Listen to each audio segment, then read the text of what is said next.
How many children do you know that are affected by obesity?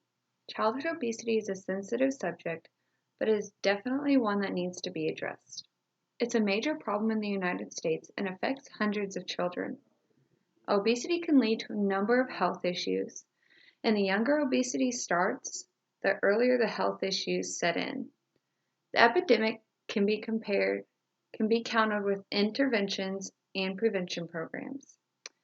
I propose that we recruit parents to help implement these plans in their children's life to prevent the disease or interfere before the disease can cause damage.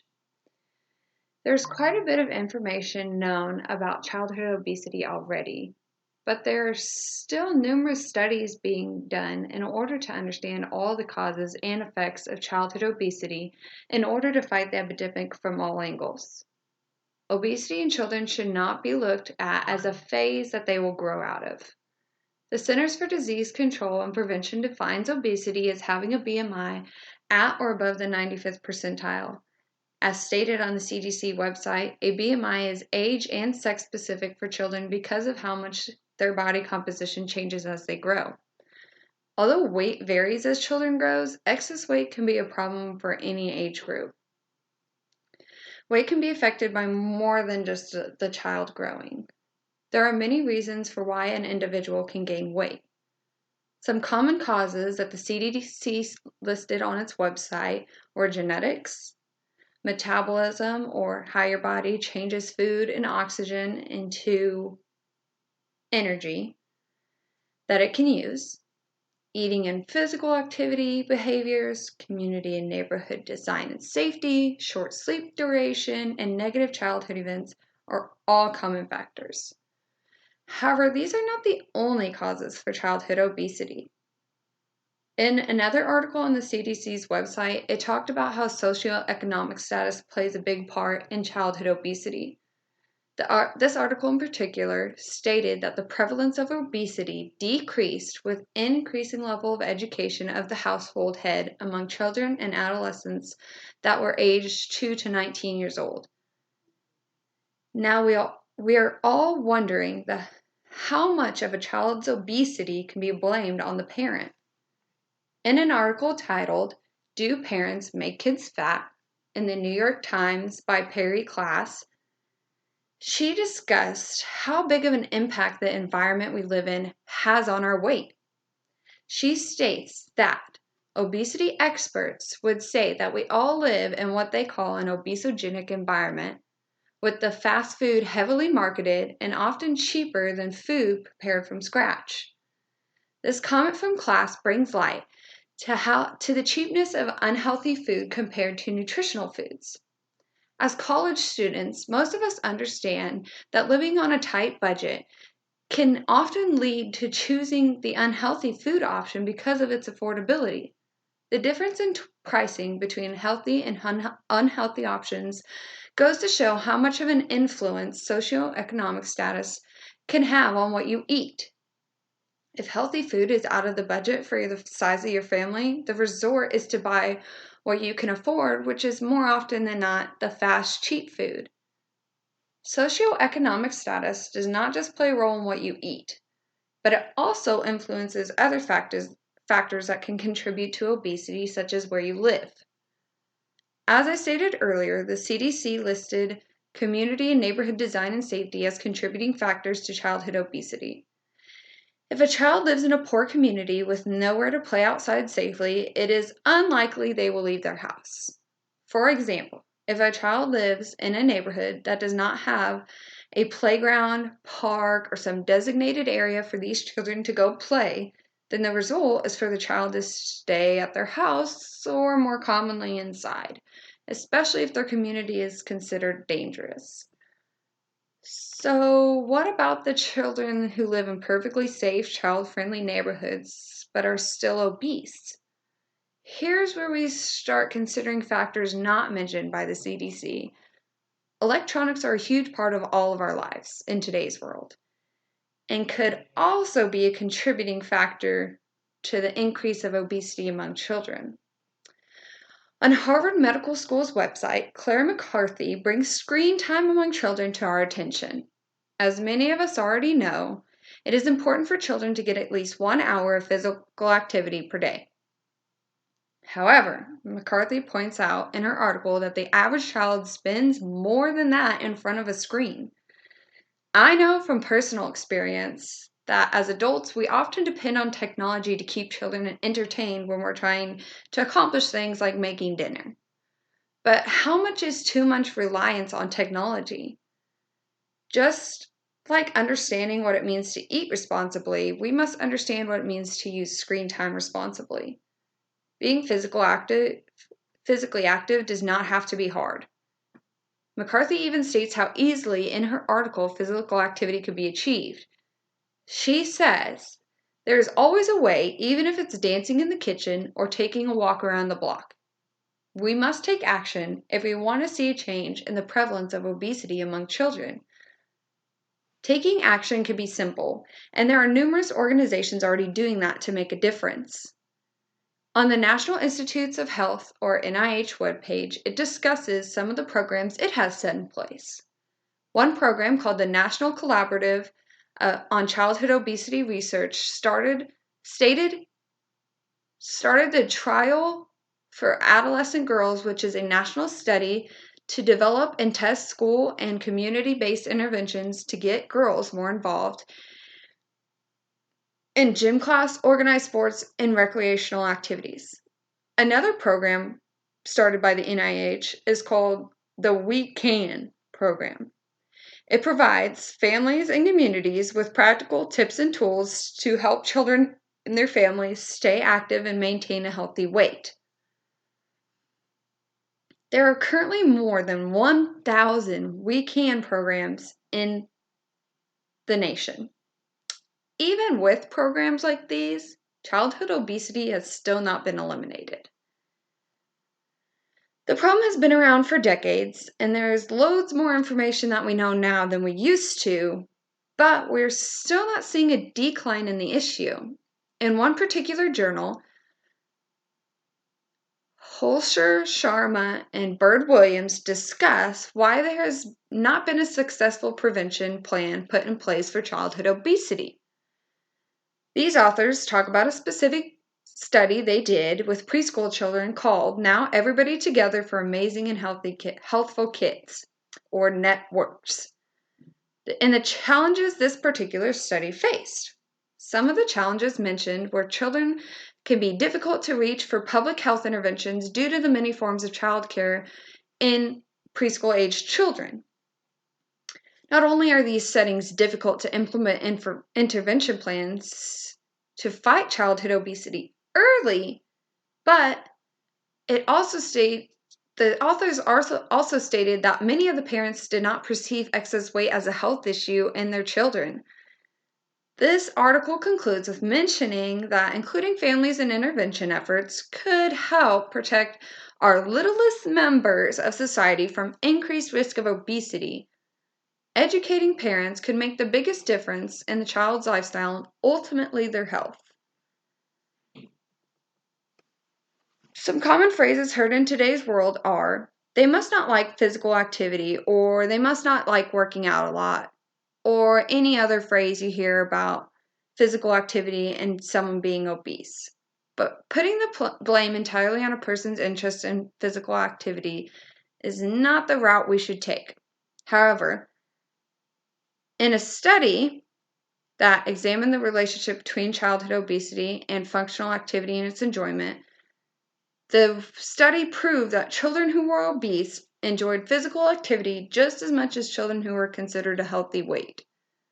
Of course, the obese children had more limitations on their physical ability than the others. They still enjoyed the activities to the same degree. Physical activity is just one aspect of the solution, and the lack of physical activity is just one small part of the problem. Another factor that is contributing to the weight gain amongst children and helping with the decline in physical activity among all children and adolescents is screen time. Screen time is considered to be causing a decrease in healthy behaviors like physical activity and increasing unhealthy behaviors like snacking. In a study published in the Journal of Pediatrics, it states that the participation in screen time has led to other factors that lead to unhealthy weight gain. The study, titled United States Adolescents Television, Computer, Video Games, Smartphone, and Tablet Use, Associations with Sugary Drinks, Sleep, Physical Activity, and Obesity. It states that approximately 20% of the participants use screen devices for more than 5 hours daily. During these long hours, these children and adolescents were participating in several risk factors that contribute to becoming obese. These risk factors were mentioned in the particular study were sugary sweetened drinks, decreased physical activity, and sleep. Drinking sugary beverages is much like consuming fast food, which is obviously unhealthy for many reasons. Combine these unhealthy eating and drinking unhealthy beverages with the lack of adequate sleep and little to no physical activity. These factors are only working together against the health of the child. The study stated that further study is needed, but families should be encouraged to limit both TV viewing and newer screen devices. However, we should not consider all screen time to be bad screen time, especially with all the new technologies of today's society. In one particular study titled The Impact of Active Video Gaming on Weight in Youth, a meta-analysis, it looked at a certain kind of gaming that could be used to fight childhood obesity. A new type of gaming called exergaming. Exergaming is much different than the well-known traditional video gaming. Exergames are video games that require movement to advance the game forward. Exergames can increase heart rate, oxygen consumption, and acute energy expenditure at rates similar to light to moderate physical activity. These are healthy benefits to exergaming, and with more research about the topic, exergaming may be used as interventions in childhood obesity. Although there's evidence supporting exergaming as a form of physical activity, there's not a lot known about the effect of active video games on body weight changes. With an analysis from this study, we can discuss how we can make exergaming more of an active gaming than it already is. Exergaming could become a popular activity among children and adolescents alike, especially those who live in neighborhoods that are considered unsafe for children. However, video games are not the only thing affecting children and their weight. Environmental and social factors play a big important role in a child's lifestyle. Where a child grows up can contribute to a disadvantage in their health. In a study titled Neighborhood Built and Social Environments and Change in Weight Status Over the Summer and Low-Income Elementary School Children, it stated that overweight children who lived near 2 or more small grocery stores gained less weight than overweight children who lived near 0 or 1 store. It's important to consider the environment a child grows up in when considering what has contributed to them becoming obese. Factors such as having a grocery store to go to in order to purchase nutritious foods can even determine the kind of lifestyle a child will live. Without a grocery store, children in the area are limited to what is available, which is usually fast food or gas station food, which are two very unhealthy choices. Convenience and cost usually determine the kind of food poor children will eat in comparison to a child that is well off. To make children healthier, we must make our neighborhoods healthy places for them. The risks associated with childhood obesity are hard to reverse. In an article titled Severe Obesity in Children and Adolescents, Identification, Associated Health Risk, and Treatment Approaches, published in the American Heart Association journals, it discussed the topic of severe obesity among children. Due to the lack of unsuccessful interventions for obesity, the problem of severe obesity is becoming more and more prevalent. The risk for severe obesity is just as severe, if not more severe, than ordinary obesity. There are hundreds of preventions that are being tried in order to eliminate the epidemic. Some of the preventions mentioned in the study were medications, interventions, and even surgery. Although the topic of childhood obesity and prevention intervention techniques for childhood obesity still need further research in all areas, The study did state that the most effective intervention so far has been therapies for lifestyle and behavioral changes. Children's weight is affected by many aspects, and it is up to adults to figure out how we can fight this epidemic. From my findings through research that has been done on childhood obesity, I believe the most important factor for fighting this epidemic is education. I believe that education should begin with the parents. The parents need to understand obesity and everything that is associated with obesity in its entirety. I propose that in order to address the problem, we must address the parents who do not understand the epidemic, much like the parents who did not believe that excess weight on their preschool-age children was not a concern. I believe that many parents consider extra weight to be common among young children, but there is a fine line between being slightly overweight and being obese, and it does not take a lot of time to cross that line.